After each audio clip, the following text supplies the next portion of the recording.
The topic is as soft as cotton, and we're talking to the author, Judge Joyce Carter Ball, who has given us some information relative to the novel itself, in addition to some information about how you became involved in writing this novel. Judge, go on. Yes, Dr. Hayne, let me say first of all that As Soft as Cotton is a tribute to African American women.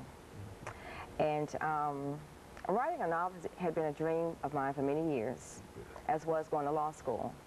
And this is how it began.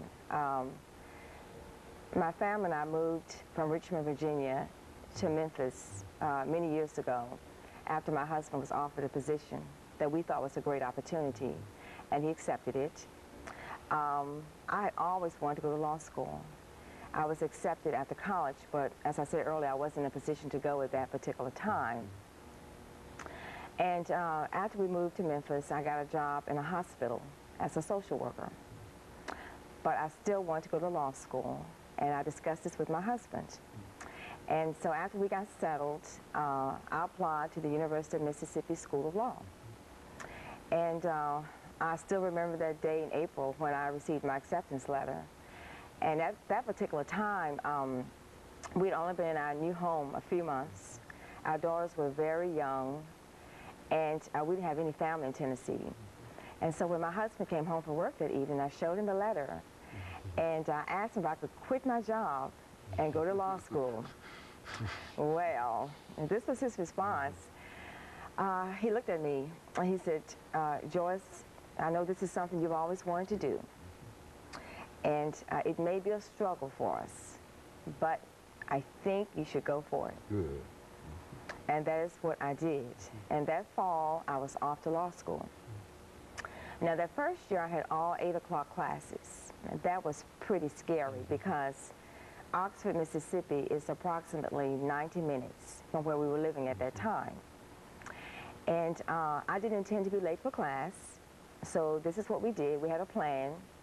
Every night, I helped my daughters decide what they wanted to wear to school the next day. And the next morning, I got them up early, and I helped Jamie get dressed. Jamie was 4 at the time, and Ashley was 8, and she said she didn't need my help. My husband prepared breakfast, and he took the girls to school. In order for me to get to class on time, I left my home every day, Monday through Friday, literally at the crack of dawn. And now, I'm a Southern girl. As I said, I was born and raised in Virginia, where there are lots of tobacco fields, corn fields, soybean fields, peanut fields, you name it. But I had never seen cotton plants. Okay.